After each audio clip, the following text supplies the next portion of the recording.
There was a great TikTok about a person who described being a paramedic and visiting a crime scene where there had been young children who had been murdered at this crime scene. And she describes in it, in fact, it's gone very viral. It's a huge video. And she describes her reaction to being on this crime scene as an EMT for a period of time and the thoughts that went through her head and the confusion she had about who could do this? Why would someone do this to children? Why would someone hurt other people in general? And the detective she'd been hanging out with said to her near the end of the day is, when you start to understand how someone can do this, then you need to stop doing this. It isn't about understanding. That's not what we need to be focusing on. Understanding doesn't solve anything. And it got me thinking. It got me thinking about the problems that we make, the errors that we make when we try to understand narcissism, narcissists, sociopaths, and other toxic people. The brain is wired from the beginning to learn. It isn't, in fact, you probably think that your primary goal in life is to is to be safe. Your primary goal is to be safe. That we're all hardwired to do that. And Flo, thank you for letting me know that Stronger Than Before is going live right now as well. I didn't know that. I usually try not to go live at the same time as my friends. But wow, that's a hard choice. I don't know how long she'll be on, and that's cool. I'm glad she's doing that. But back into what I was talking about. So you think that you're hardwired about wanting safety, you're hardwired looking for pleasure, and you're all about having the best life that you can be and having benefits and all of these type of things. You think that's what your life is about. It isn't. What you're really about is actually survival. That self-preservation is what we're about. You want to live and see tomorrow. So everything that we do is all about preservation of self.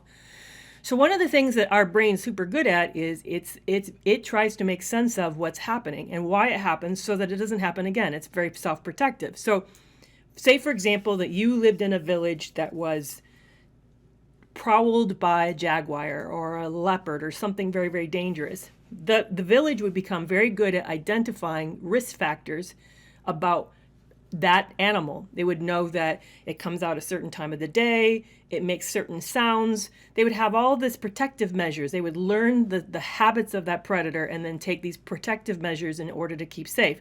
Now imagine that you moved. Say that you moved continents and you went to a new continent and it was prowled by a different kind of a cat, another big cat, but not the type of cat you're familiar with.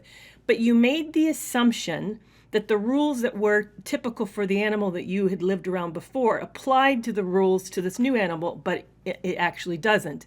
So that's one of the errors that we make, is that we assume, based upon our life history, that what we know about people, dangerous people, bad situations, that we can apply that to every person that we meet, and we can't. We can't.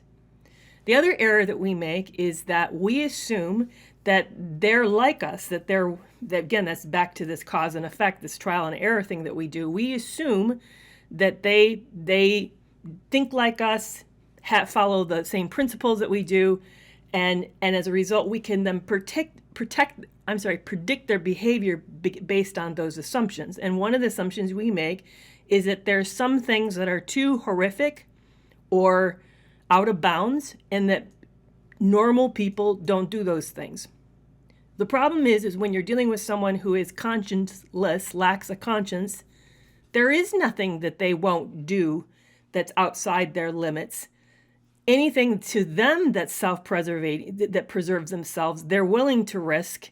And as a result, your prediction of them behaving within these normal societal guidelines is going to lead you in the wrong direction. Here's another problem. Here's a last problem that we have, and that is we think, and this is a big one. This is what happens with all survivors of abuse, at least a lot of us. This is because it's one of the most common questions I'm asked, either in my consultations or I'm asked when I go live, but one of the common questions people want to know is, how can someone do this to me? We think that understanding their intentionality will somehow make a difference and change things, protect us. Maybe we can have a better course of action. We somehow think that gives us control or gives us a handle on it. The reality is it actually doesn't matter. It really doesn't matter why someone does whatever they do. What matters is what you're going to do to take care of yourself. So we spend all this time and effort as if we can somehow lock the magic of the universe, make this person become different, or somehow put something in place that's going to have a different outcome, as if it's going to take care of the situation, partly because I think we don't want to make the change because it's too large and difficult and catastrophic, partly because we know our partner, whoever we're in a relationship with, or maybe family member, is highly toxic, is going to make things super, super hard, and you don't want that consequence, but also because it gives you the false sense of safety and predictability when really there isn't any, and it ultimately actually doesn't matter. So we spend a lot of time and effort on trying to make sense of things when it really doesn't help us. And actually, I think it gets in the way of things. Here's the hard part that I had to learn. I think it's hard for us to learn. I think we're taught from the sandbox. Share, be nice to so-and-so. That's what people do. I think of the book that Dr. Seuss wrote, Everything I Needed to Learn in Life, I Learned in Kindergarten. If we live by the rules of kindergarten, which I would want my neighbors and people that are in my life to live by those rules. Those would be very reasonable things. But the problem is when we live by those rules with people who are not living by those rules, then we end up in trouble. We end up making assumptions that we shouldn't make, that are toxic or actually dangerous. So it comes back to, instead of living rules, being a nice person. Back to this nice person. Oh, I thank you for saying that, Goddess. He didn't write that book. There's a book. I know that he wrote a book about, I'm trying to think, the places you will go. That's what I'm thinking. The places you will go. That's what I'm thinking of. But it comes back to, how do we think in a self-protective way with an assumption of looking out for ourselves, but also in a way that's reasonable, kind, and makes us easy to live with other people? So that's sort of the challenge that we are in, is that we need to handle things from the standpoint of, is this in my betterment or not in my betterment? At the same time, we want to live well with other people. Now, we don't want to be predatory like they're predatory and assume everybody is dangerous, but we also don't want to miss the fact that there are people, a certain number of people, maybe around 10% of the people we meet, 10 to 30% of the people we meet, probably aren't the healthiest and probably are pretty self-serving. So we have to go into it from the sense of meeting I think that's the piece that I'm really learning, is how to then move into situations and where we meet our own needs. We look at it proactively. So let me introduce myself, and then I'm going to start taking questions today. I appreciate you being with me. I'm Dr. Kerry McAvoy, and I'm a clinical mental health specialist with over 20 years of counseling experience. These days, I primarily do content, write, create things that help you be better. And I'm so excited. I'm getting ready. For any of you who've asked to be a beta participant for my upcoming online course and workbook, you will be hearing from me this weekend. It's coming down to it, and I'm ready to do this with you guys this weekend. And then for the rest of you, I will be launching that online course. It's called The First Steps to Leaving a Narcissist. That will be launched on November 1st. It will have a workbook, a digital workbook. Also, we'll have an online course.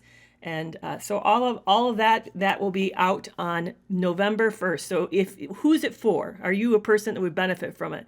If you're stuck in confusion and you don't know what the right decision is, and you don't know why you can't make a decision, and you just feel like in a mental fog, then this will help you resolve that and make some decisions. That's the point of it. It will help you break the paralysis you feel around decision making so that you can see a better way through your situation. So I'm super excited to see what the beta participants think of it.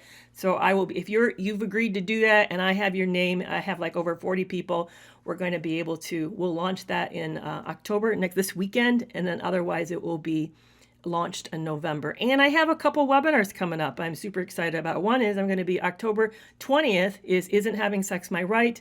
Why Sexual Coercion is Abuse.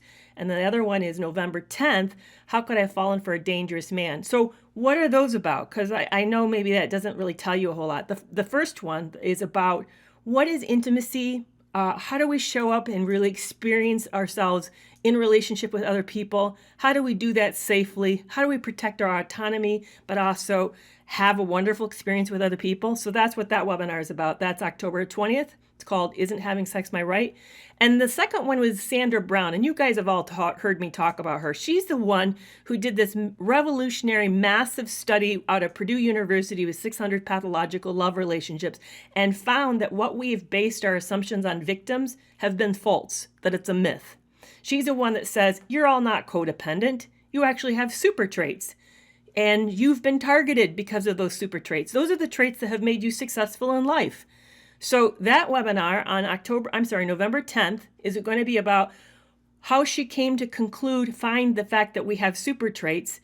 And then what do we do? The fact that we are wired this way as people, and we are people who really like to get along with others and who are supportive and agreeable, and we have integrity. How do we protect ourselves better moving forward in any relationship? So what should we do so that we spot people who are dangerous better? How do we then navigate boundaries differently so that we're a little safer? So all of those things is what she's going to be discussing in the How Could I Have Fallen for a Dangerous Man? The victim presentation, what makes you you? Why do psychopaths target or narcissists target us? She's worked with 40 years with a psychopathic population. She usually run group therapy. So she's going to be able to help us get into the mind of a psychopath, into the mind of someone with a dark triad personality disorder. She understands what makes them tick. So I really can't say enough about that. November 10th is that one. It's going to be an amazing evening. So, and if you can't make it, still get a ticket because the replays are going to be more expensive than buying a ticket. You're going to save money buying a ticket, even if you can't make it that night. Again, all of that is links in my bio. I would love to see you there. It's going to be an amazing night. So how do we talk to me? Because the interact button is really a funny poll that TikTok thinks is great, but it doesn't really work for these lives. Put a thumbs up ahead of your question or comment, and then I'd be happy to talk to you about it. There's a couple rules of the room. We don't talk about my looks. We don't talk about religion or politics, not just because those aren't good things to talk about, but because this is about mental health and about having relationships. And thank you for tapping the screen and liking this, and thank you for sharing this live. It all helps with the metrics, and I really, really appreciate it. And be sure to follow me. I really appreciate that. I'm almost 100,000, and for some reason, TikTok has been deflating my numbers. I don't know why. It's been really frustrating. So I'll have like 90 comments and likes and 2 followers. I mean, it just doesn't work that way. So help me get over the goal today. I think I'm down to 75 people, and I hit 100,000 today. I would love to do that with this live with TikTok. And I'm on Instagram too, and so good to see you, Instagram. So let's talk about, this has come up before, and make sure you put a thumbs up so I know you're talking to me. But I have a friend over on Instagram who likes to talk to me, and it's Chris, and he loves to talk about the dark triad. So let's talk about the dark triad personality. What the hell is that? How does that relate to narcissism and psychopathy? What is that? So the dark triad personality is a new group. They're not for sure if they're distinct and separate from antisocial personality disorder or narcissistic personality disorder, but they seem to be a combination of both.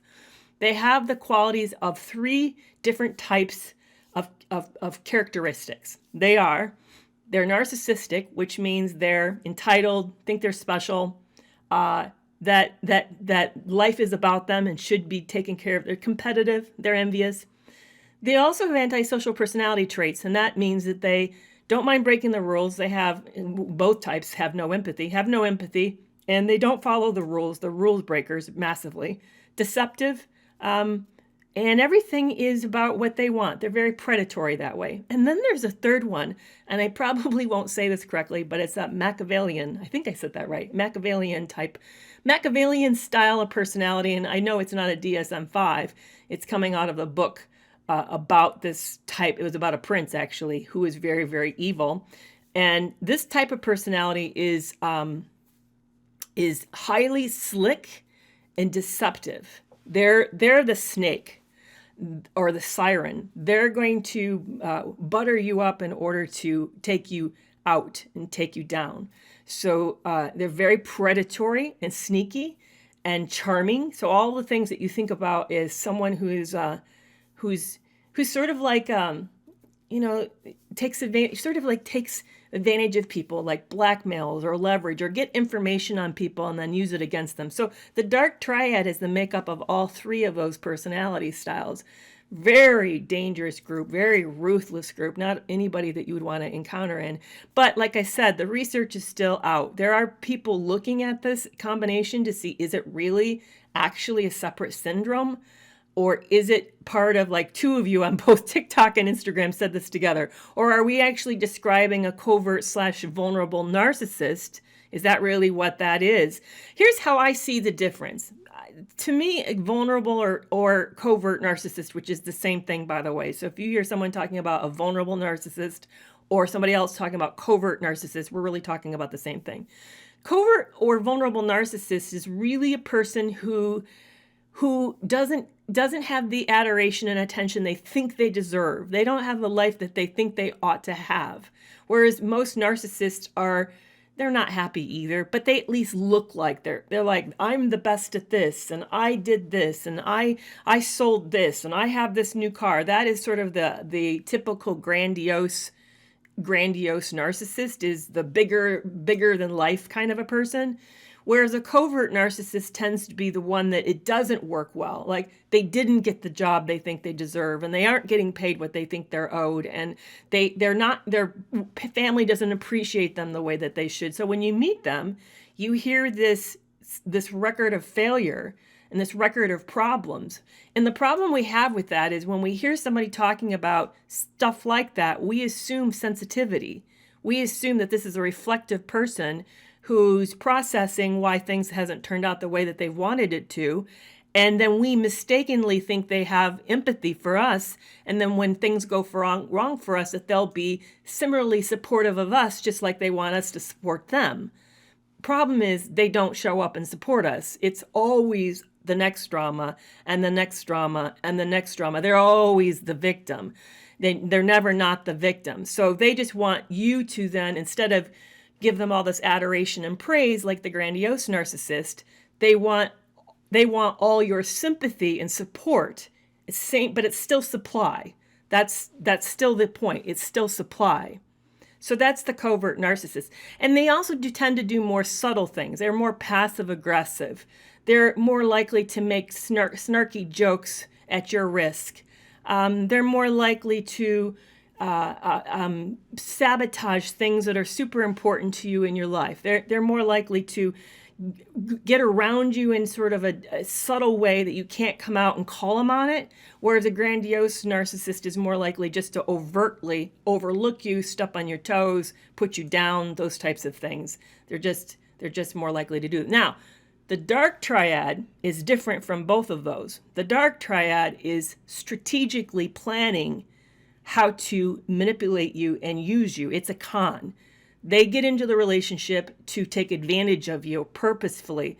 They're not the victim. If they're playing the victim role, because it serves some greater plot.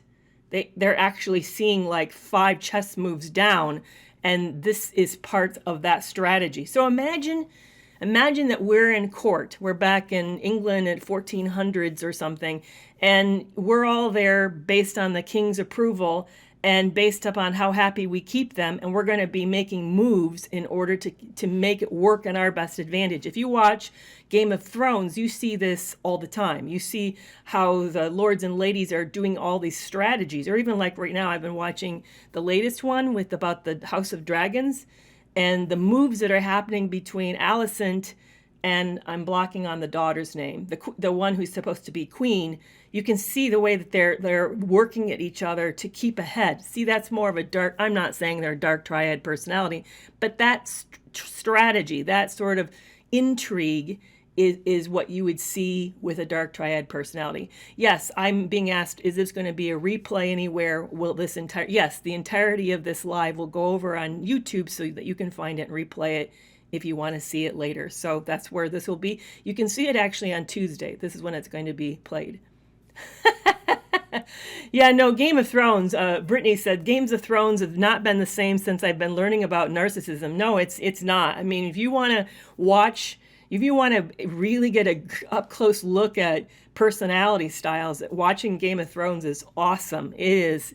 I mean, they do a really good job of making kind of like pure representations of darkness. And like the one, I don't know if you saw this week's, but the queen asked for something to happen.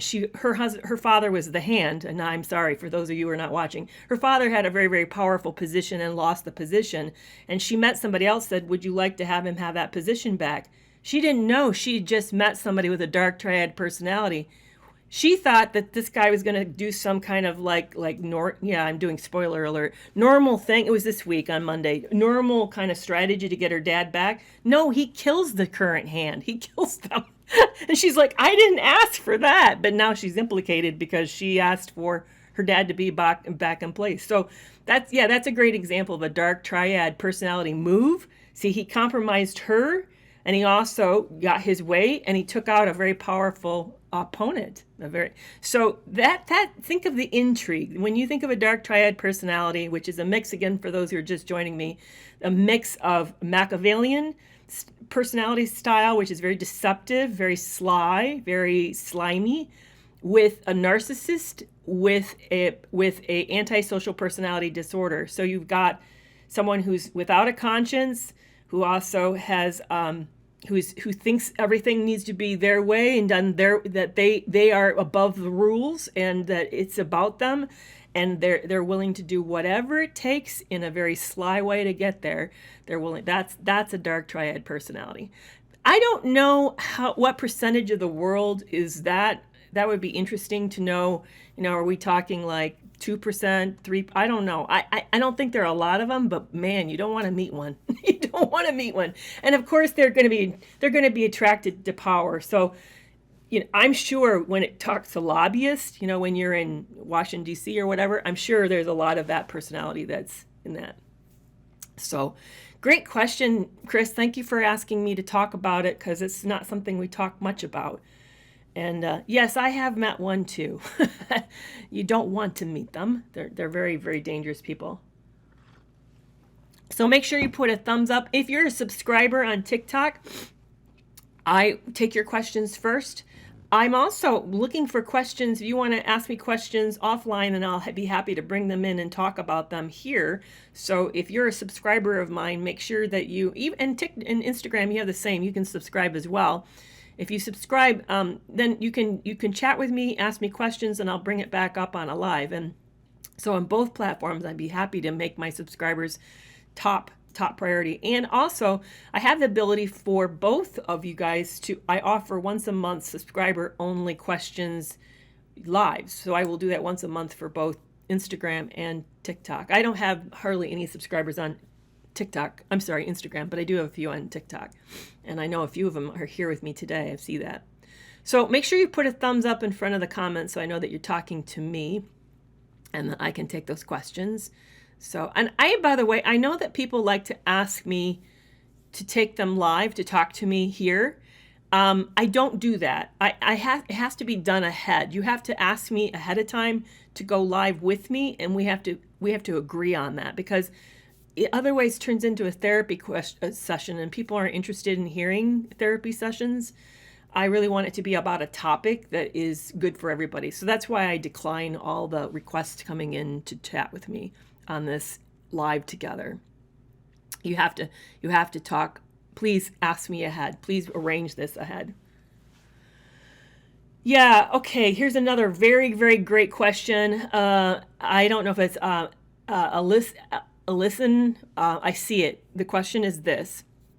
I'm intimate with my husband, and he's a narcissist. What's wrong with me? Oh, man. Yes. If you read my book, you'll see that I was the same. And I actually had someone write to me after they read the book early and said, What's wrong with you? You're sick. I can't imagine why you would want to do that. You're sick to do that. So I'm going to get into that and talk about it. I want to answer some really basic question. Do I do therapy sessions these days? No, I don't counsel anymore. I closed my practice in 2015. I do offer a clarity call, a one-time consultation call. So if you want direction, or you're really lost, or you want to know my feedback, feel free to, you can find a link in my bio to sign up for that. It's a one-time call. It's not therapy. It's a consultation. It's kind of like what I call a clarity call. All right, back to, why do people want intimacy with somebody who's obviously a toxic person? Because I know that's not something we talk about much here. I don't see videos being made on this, and I do talk about it in my book, but I don't come out and discuss why I did that in my book. So let's talk about it. And in fact, right now I'm working through a book, guys. I highly recommend this book. It's called Come As You Are. This is a workbook. She has a workbook and the book, Come As You Are. It's by Emily Nagoski. She talks about women's sexuality, women's sex, everything having to do with women, pleasure, sex. What is all of that about? Is there such thing as a sex drive? Is there sex drives between men and women? How do women differ than men? It's fascinating. So if you want to, and this is all anticipation of the upcoming webinar on October 20th, this material, will be talking about this type of material on October 20th, Isn't Having Sex My Right? So for women, so one of the things that Dr. Nagoski points out that's different about men versus women is that women have more, it's not women have less drive or interest or desire. We don't. It's that we often tend to have more inhibitors. In other words, things that are offs. That all of us have what's ons, and all of us have what's off. So it may be that we've seen something that's kind of exciting, or it's been a while and we feel the miss of it, or but there's things around us and within us that help us to have. It's like pushing an on button that it's a yes. We have reasons for a yes. And then there are things that happen for us that are reasons for no. It might be a risk of disease, or a risk of our reputation, or a risk of pregnancy, or other things. Or maybe we're tired, or it may be that we've had all sorts of demands and we're stressed, but we have things that are reasons for no's. And my reason for a no may not be the same for you. I may find that when I'm stressed, that's a reason for me for a no. But for you, when you're stressed, that may be a reason for a yes. That may be the way that you help deal with the stress, is to deal with it that way. So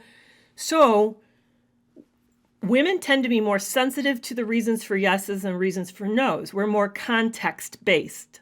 That's where I'm leading to. We're more context-based. So if the situation is such to where we don't feel safe, we don't feel like we can show up, we are tired, overwhelmed, or there's a whole lot going on, we're more likely to say no, or we lack of desire. There's more likely to have a lack of want, a lack of desire, a lack of want. May not be that we don't like it. It just may be that we just don't feel safe. But what happens when you're in an intimate relationship with someone who's not into you? One of the things that could be a yes for you is the hope of recapturing and resuming the relationship that you once had, hoping that maybe the intimacy would reconnect and bond you.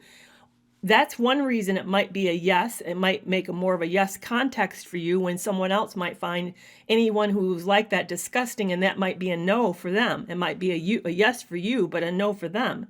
Another thing that could be happening that is a yes for you is that you're hoping that one of the ways you connect is physically. We all have different ways that we feel close and known and viewed by each other. And one of the ways that we do that is through physical intimacy. We can do it through sharing how our day was, sharing our life. Could be shared activities, could be raising the children, or it could be having a household together or running a business together. We have all these things that we do that gives us a sense of connection with each other. And one of the things that we do that gives us a sense of connection, obviously, for some of us, maybe not everybody, is sharing physical intimacy can give us a sense of connection. So if you're feeling like you're losing this partner and they're not as engaged, and you're hoping to increase or improve the engagement, it would make sense that a physical intimacy is a way that you've done it in the past, that you would use it again now to do that. Whereas for someone else, if they feel like that person is not engaged in them, they might say, wow, that to me is too hurtful. That's a no for me. Then I'm not interested. So what I'm really saying is this, and this is what Dr. Nagoski says over and over and over in the book. We're all different, and context for us is all different. And just because things may be a no for you doesn't make it a no for me. And here's an example of the way she gave context. I don't know. So say that, I'm trying to think about a very innocuous example. Say that there's a certain sound or a certain smell that you really like a lot. Oh, I have a great example. Here's how important context is. Say that you just love steak. And when you smell the steak on a grill, you cannot wait for dinner. It is like, that's a big yes. The smell, the you can hear it, the sizzling, you can see it, it's on the grill, and you're just like anticipating the experience. It's a big yes. But say you have the flu, the stomach flu, and you're nauseous, and you're in the same situation that you're normally in for a stakeout, for a cookout. Will the smell and the sound make it a yes for you now? No, it'd be a big no. It'd be like, absolutely not. It would be, so it doesn't necessarily is that, you could have all the right elements, but the context could be wrong. And if the context is wrong, then there's a disinterest. That's why, and I know I'm getting off topic, because our topic is, why do I want my narcissistic husband who's an ass? Why would I sexually want him? What's wrong with me? Well, like I said, there's probably lots of reasons why for you this is a sense of connection, and that you're trying to, renew things or affirm your okayness with this person. So, but off topic on it, this is why when people say, who have been in marriages, hey, there's something going wrong, the intimacy is not what it used to be, I think my partner, is something wrong with my partner. The problem is we need to look at the context. The context has changed. What happened in the context? Are you guys connecting the way that you used to? Is there a level of safety that there used to be? Are you having the same kind of pursuit there used to be? Are you both helping each other and showing up? So you have to look at the context. It isn't that your partner's changed.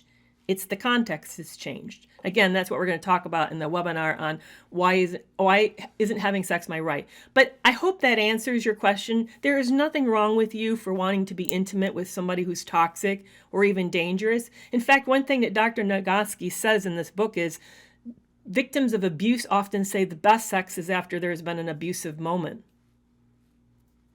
So that is what it is, and there's nothing wrong for us for having that kind of experience. There's nothing wrong for experiencing that kind of experience. It's just that it's the judgment we put on it. We, the outside world, can't make sense of this confusing relationship and why we would tolerate the confusion and then judges us for that. And we can't do that. We need to be accepting and realize that there are so many complex nuances to these situations that does not make it right or wrong, good or bad. Great question. Thank you for asking that. Make sure you put a thumbs up so that I know that you're talking to me. And thank you guys for liking and subscribing here on TikTok. You guys know my goal is getting over 100,000 today, and I'm 75 people away. So I'm really hoping when I get offline, I can see that happened. Okay, so Teek wants to know, can you talk about how to stop ruminating? Would you tell me, describe rumination? Because I'll tell you what confuses me. Rumination actually is an anxious symptom. So when you ruminate on something, it's to say that you're like in your head, will I pass that test? Will I pass that test? What if I don't pass that test? It's going to be catastrophic. I better pass that test. Do you think I'm going to pass that test? That's rumination. So when I hear it, the psychologist in me thinks, oh, that has to do with anxiety. But when we're talking about it in the context of abuse, how does it show up? And maybe you're not. Maybe you are talking about anxiety. But can you say more? That would be really, really helpful to me. Make sure to put a thumbs up ahead so that I know that you're talking to me. Is it not going back and forth on missing them and hating them at the same time? Oh, yeah. That's actually cognitive dissonance. Can you use the word rumination? I don't know. I'm not, that's not how I can, like I said, it's a clinical word that has to do with anxiety. So that's why whenever I hear it, I get totally confused about it. But the back and forthness that you're talking about, the duality, the both loving and loathing them, missing them, and can't stand to be with them, that's called cognitive dissonance. That's when you are in both states at the same time and you can't resolve what's real. You don't know whether this person's a good person or bad person. You don't know if it's a good relationship or bad relationship.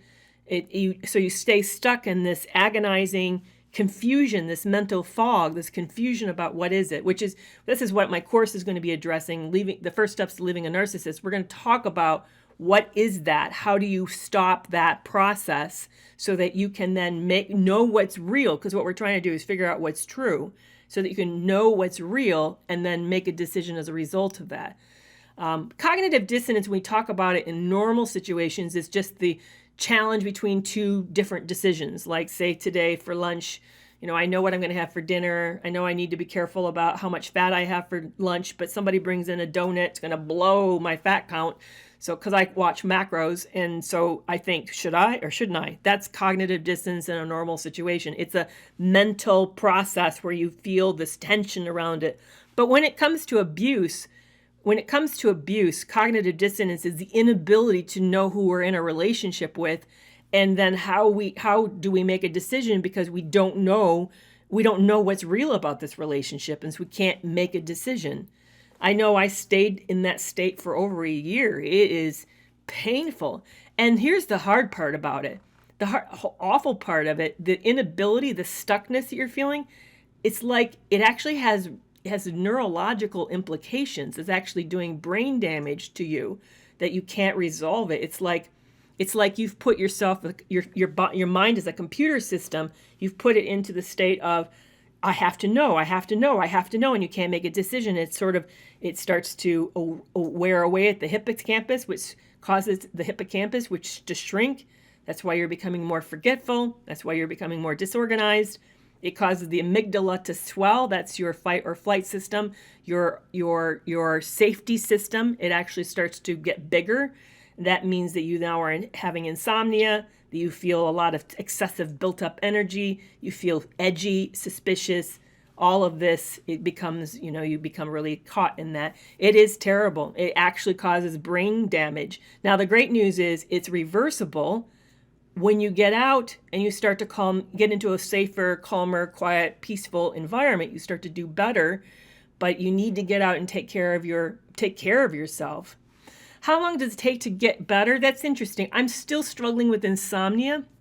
I've struggled with insomnia. Insomnia for me started when my first husband was diagnosed with cancer. I stopped sleeping well, and I'm now 7 years. I'm still struggling to sleep.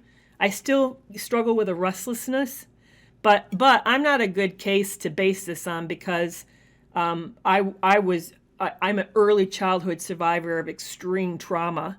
I mean, extreme catastrophic level trauma. So from 2-3 years old, I was in a situation of enormous, horrific, catastrophic level of trauma. So my brain's been wired differently. I know that I'm just going to be wired more sensitively. It makes me more jumpable and all those types of things. So that's my question for you guys. For the beta participants who are going to do this online course, one of my questions are going to be, when you finish the course, and I think it's going to take you maybe 4 to 7 weeks, I'd like to know pre-level how jumpy and edgy you're feeling, how confused you're feeling. And then when you finish the course, now that you have a better sense of what you're doing, where you're going, how is your symptoms? And I will be asking, how are you sleeping? Are you able to relax? Can you turn your mind off? All of that. That will be part of what I'm hoping will happen with those who go through this course, is that it makes a difference. And for those who are not interested in the course, it's going to have a workbook component that you can buy off Amazon that will do the same thing. It will take you through that same process, but through a workbook. Yeah, it does feel like a death of something that never was. That's really well put. That's called ambiguous grief, what you just described. And you're exactly right, Danielle. Great way to put it. So, I want to go over to Instagram for a second. So there was a question that came on Instagram. I created a home and my husband splits our household and withdraws himself from the children, and I'm scared. Do narcissists even understand the pain they're causing themselves and other people? That's where we started with today. I know, Cam, you must have missed the first part, because what I'm saying is that they aren't wired up the way that we are. We can't assume that they view things the way that you would view things, or even care about the consequences the way that you would care about it. But what you have to do is look at the person's actions and decide if this is something that is helpful for all of you, or if this is going to be detrimental to the large picture, which sounds, horrific. It sounds basically like this person is saying, I'm not going to be dad and I'm not going to be husband. And my solution is I'm going to live as a roommate here. Maybe I'm participating with some of the expenses, but essentially I'm not involved otherwise. So he's really saying, you're on your own. So for me, I would say the question is, how acceptable is that to you? Do you want to continue to live in an environment where you can't really be freely on your own and do things the way you would because this person's still in the house, but yet they're really not a part of, it's great for them. They've got everything they wanted, but wow, what a crappy situation for you and the children. Absolutely confusing. And do they care? Do they? No. That's what, you already answered your own question. They're doing it because it doesn't matter. That's why they're doing it. They're very predatory and they're very self-motivated. So, it works for them. It works for this person. It doesn't work for anybody else around them, but it works for them. And we shouldn't put up with it. I'm going to go ahead and give you my opinion. We shouldn't put up with it because we're then saying it's okay. And is this okay behavior? It's not okay in my world. I don't want to be in a relationship with somebody who is not interested in being in a relationship. Back to the ambiguous grief question, because I know more comments came up around that, is that how do you deal with that? How do you actually process the loss of something that never was? Danielle, I viewed it the same way that I view all grief. I viewed it like that person that I thought I was in a relationship with actually did die. Maybe not literally, they actually never existed, but for me, it felt as if they existed, and isn't that enough? I think that's enough for this to have been real to you, and now it's gone. That means there's grief. I think it's interesting how we judge ourselves. That, to me, is kind of the intriguing process of all of this, is that we kind of step back from these situations and feel like there's right ways of being and wrong ways of being, instead of asking ourselves, how do I support myself and show up for myself? Or I'm even thinking about this other situation on the where a person who's split the household but's not really involved. And thinking about, is this really the way I want my children to see a family run? Is this in the best interest of me? What does it say about who I am? We tend to judge it as if we're outsiders and there's a right way and wrong way, when really it's not that. It's really whether or not it's healthy for you. Is it good for you?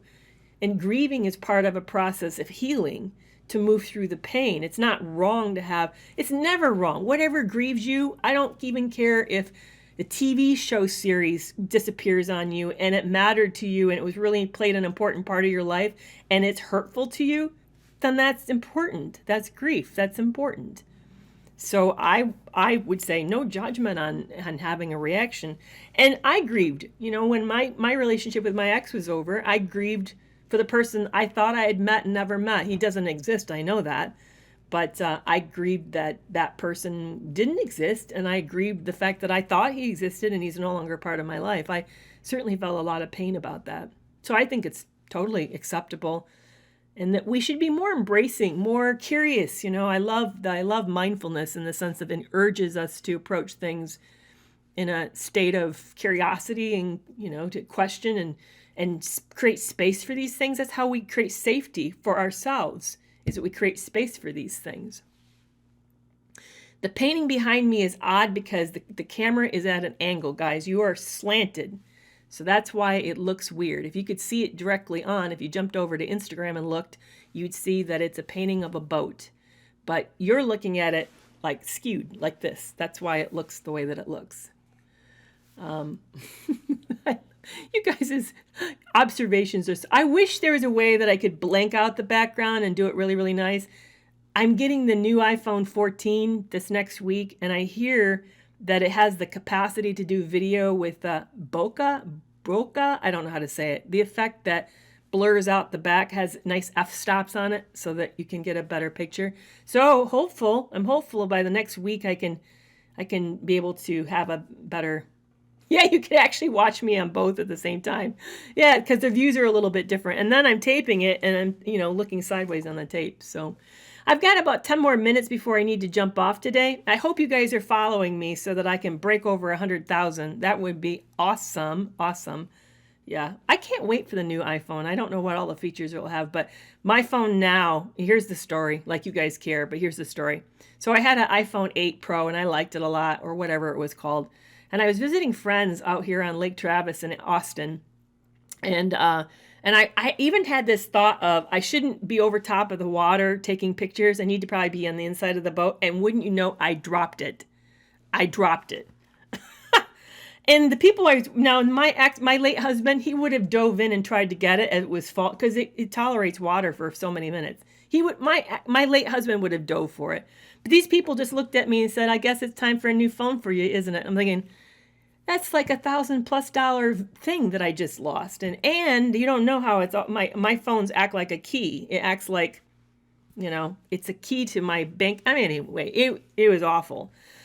So I went out and bought a new used one, and I got iPhone 11 Pro, but the camera on that is terrible. I mean, it's all this. I have to be super careful. I didn't have to be that way around the sun. Now I get all the flares, it's awful. So anyway, Jennifer wants to know, do narcissists ever have a moments of realization of what a horrible excuse for a human being they are? Well, that would require them to experience shame, and they're very shame avoidant. If you guys listen to the live that I did with Ben, and it's, by the way, if you want to hear it, I'm going to replay it today on YouTube. In a few minutes, it will be replayed. Or you can also go to Instagram and watch it there. So it's both places, posted both places. They abhor vulnerability because to them being exposed is like annihilation. It's like being undone. So they'll do anything that they can to avoid feeling bad. So that means they'd have to have the realization that they've done something really, really bad, and they won't tolerate it, so they can't see it. So they won't do that. So no, that was a long answer to say no. No, they don't ever have this like big aha that they're a horrible person. It would also require empathy, how it affects you. They don't have that. And it would require self-observation or introspection, and they don't do that very well either. So all of that is very challenging. My narcissist is a double dose of toxic as both ex-military and law enforcement. Oh, that would be quite a combination. Wow.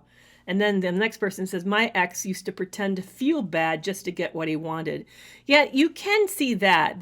So often their apologies, though, aren't really apologies. If you listen, they're apologizing for your feelings, or they're apologizing for making you feel bad, or they'll do this just big general blanket apology as if it covers everything, but they won't actually tell you what they're very specifically hurt about, and they definitely don't have any makeup plan about how they're going to do things different that they stick to. Or if they do say it, it's just words, and you'll see it fall apart within a few minutes. You'll see them, doing it again and right back to where they were. It's just, I love that. So someone said, this is how hers apologize or his apologize. Mine says, I'm sorry. If it's true, I'm sorry. Wow, I love that. If it's true, I'm sorry. Yeah, wow. That's no ownership, is there? No ownership at all. If it's true, I don't know if it's true. Can't say it was true. Won't validate it's true. But if it's true, I'm sorry. That's classic. I'm gonna remember that one. That is a classic one.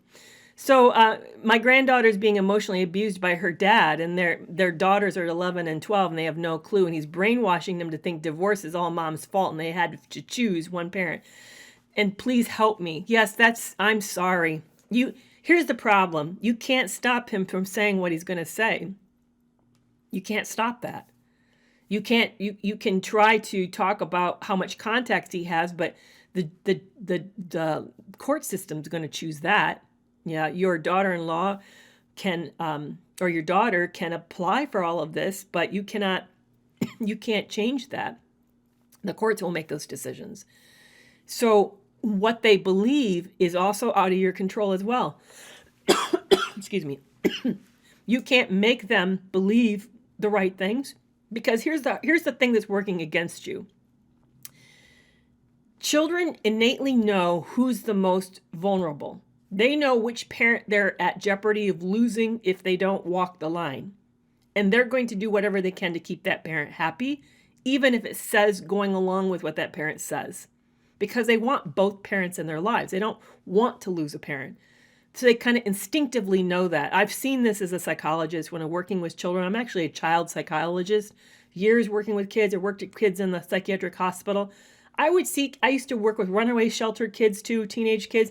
I would see them go to the nth of the earth trying to preserve a relationship with a toxic person who has no right to be in this child's life. They're not healthy. They're not, we don't, and this child will work so hard to keep that person in their life. So if you somehow get involved and somehow threaten that relationship with the dad, they're going to side with dad even more so. It'll work against you. There isn't really a whole lot that you can do to other than be a good grandparent. Really show up and love on these children. Don't make them make a decision. Don't weigh in about dad. But if they bring up something about what dad said about mom, like, oh, it's all mom's fault, we're like this because she did this to us, but you can say, honey, things are really complex and it may appear that way, but it isn't as simple as that. And that's all I would say. I wouldn't say more. I would just say that. But yeah, it's really, really super tough. And I'm so sorry that that's the situation. These are the moments I really wish I had a magic wand that I could just wave and make things better. I could just tell you, say this, do this, and then it'll fix it. It won't. Unfortunately, it won't. Can I speak to why courts don't recognize this type of behavior? I think it's based upon old information. I graduated out of school as a psychologist in 1981, that was when I started practicing. So I've seen, I've seen 30 plus years of the court system. I was actually in court a couple times and testified. So I've been involved as the expert witness on this. The bias the court has is it really wants to keep families together. They don't understand, just like the mental health system doesn't really understand a whole lot about narcissistic abuse in the way that some people manipulatively use the system to the advantage and harm of the other person. I just heard of a woman who was killed after pleading with everybody that this person was dangerous. Nobody listened, and she did all the right things. Personal protection order, everything. And he still had access to her, and he still killed her. So it's behind. It just doesn't get the situation. And I do agree that probably some systems aren't very healthy. They're probably not very themselves. So that is possible too. There was another question that came up on TikTok. I want to go back. So I saw that one first. Oh, okay. I guess I caught it. All right. One more question, and then I'm going to wrap it up today. And I'll be back on Tuesday at 1 o'clock, and then as well Thursday next week at 1 o'clock. You can always see these in its entirety replay on YouTube. Right now, I'm going to jump over to YouTube and hang out and chat with you guys. If you want to see the replay and then talk to me some more, I will be over there. I'd be love to hang out with you. And be sure, if you're looking for support, I have a private premium group called Toxic Free Relationship Club. It's really, really wonderful. It's helpful. We talk about all sorts of these issues. We confide in each other. We also, once a month at a higher tier, have video chats where we hang out and talk to each other. So it's a really, really great way to get support like that. So Jennifer wants to know, why would numerous lifelong friends tell the victim to leave who know of the abuse, but then still side with the narc afterwards? Oh, man. Yeah, it doesn't make sense why people do that. Probably because there's something about that narcissistic person that they feel that the relationship with that person gives them an advantage, and they don't want to lose the advantage, and that's why they're not picking sides. And people just don't understand the severity and toxicity of of abuse. They don't. So as a result, they end up making judgments of, we should be able to be friends with both people. They don't. Yeah. Well, Chris, I'd love to hear your answer. You said you know the answer to this, so give us the answer. And while you're doing that, so they want to know of a book of help teens with autism. I actually don't know of a book for teens with autism. I need to bone up more on that topic, because I shouldn't have said that. I need to get better on that topic because I'm autistic. I'm new though, guys. I found out I was autistic at 57, so I only have been aware of this for 3 years, and so I'm woefully not up to date on it, except for what it feels like to be a late diagnosed woman who's autistic, and then I've raised 3 sons who are autistic. So that's my only experience. I wasn't a group I treated in the office. I didn't. And then when I was going through school, so remember the term autism, the way that we view it now, was diagnosed in 1980 with a DSM-3. So that was when I was going through school. So it was a new concept. There was a lot that we were learning about it, and I just didn't specialize in it. I was focusing more on other issues, other behavioral issues. So great question, though. I wish I could answer that better for you. Yeah, if you guys are interested in that group, please join us. I know Brittany's in that group. There's a couple people who've been here who have been in that group. It's really wonderful. We talk about very intimate things. We're very honest, and you also can private chat with each other. I chime in and give advice. We do mental health challenges. So it's a very safe group that it's called Toxic Free Relationship Group. It's on an app called Vibely. So Wendy, I'm going to take your comment last on Instagram, and then I'll wrap it up today. The amount of research and information I know after 5 years of reading, I feel like it's just too much to begin to explain what I've been through. It took me 5 years to even understand it. How in the world can I expect anyone else to understand it? Yeah, and the other problem with this, Wendy, is that because of the paradoxical nature of people who have antisocial personality disorders or narcissistic personality disorders, the fact that they don't see the world in the same way and respond in the same way, that they respond in a very competitive way, a very envious way, it just breaks the mold in so many different directions. And so the world, unless you've been around someone who has that mindset, you just don't understand their worldview. It's very hard to help people to get that they don't think the way that the average person thinks, that they assume the worst, they're very predatory, and they're moving in that direction all the time. Now, are they intentionally doing? Not always intentionally. It's not like, oh, I want to hurt her or hurt him that way. They don't always do that. It's just very self-oriented, very self-preservation. They don't see other people as people. That's the problem. We don't show up. If you were to, let's pretend for a second, your mind's your interior world of who you see and recognize and respect makes up like caricatures in your mind. So you have a room full of people that are important to you, and you see their needs, and you see their wants and the things that they don't like, and they're insecure. You see all of that, and these people populate, and then when your world inside, and you make decisions based upon the whole group. Right? Most of us do, especially if you're a woman. You really make a decision based upon the needs of your children and the needs of people around you, and maybe your parents and everything about all this. Now, if you're narcissistically wired up and that interior space of people, there isn't anybody there. It's just you. Yeah, you recognize they're there, but they're either pawns or they're assets or they're enemies. But they aren't people that they're allies. You don't have allies. You're either using them, or you're trying to get around and take advantage of them, or you're trying to have them not use you. That's how they view those. So their interior world doesn't look anything like ours, and that's why they don't behave the way. That's why they also behave similar to each other. We keep saying, where's this handbook? Why do they say all the same things? Well, because their worldview is the same. So if you and I had the same framework, we would make similar decisions and say similar things. That's how they get there. And that's why it looks like there's some handbook. Now, whose fault is it? That's what somebody's already asking me. How come parents who are raising them don't change this? Well, because this is hardwired into their personality. These deficits aren't because of trauma, and aren't because of bad parenting, and they're not because of dysfunctional families. Yes, those things play a role, but that's not the cause. It's primarily genetic, and then it's kind of activated by your biosocial environment when you're young. So some of it is trying to help somebody learn to compensate for missing something that's very integral to what makes them a human. You're trying to build in empathy that when they're missing empathy, that's very, very challenging. How do you do that? And how many of us are equipped to do that? How well do you know how to create empathy in your children? Do you know what kind of exercises to do with them to help them have more cognitive empathy? That's the hard work we need to be teaching parents, is how to help children become more emotionally. And we're not doing a good job at any level. We're not doing a job. I don't even know if we're even doing much of a job, to be honest with you. Not what I'm seeing. The people that I see as grown-ups today, sheesh. Even normal people don't think of each other very well. We're very, as a culture, at least in the United States, we're quite predatory. So, yeah, it's a challenge on all levels. This has been fun. I'm going to hop over to YouTube now. Thank you so much for hanging out with me.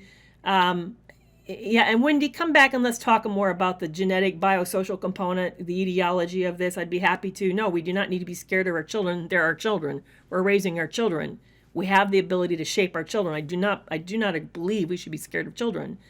It is us being afraid of our children and not having boundaries and teaching them is the problem when we back off. So no, I totally disagree with that mindset. But let's talk about it. I'd love to talk about it.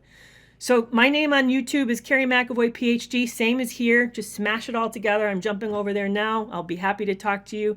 Oh yeah, Wendy, like I said, let's talk about it because we're wrapping up. But yeah, it is a possibility. It runs in families. I mean, psychopathy runs in my family. I see it hop on all the way through my family. So, and narcissism as well. So I'll see you over at YouTube right now. Otherwise, I'll see you guys back on Tuesday. Have a great weekend. Really appreciate all of you. Bye-bye.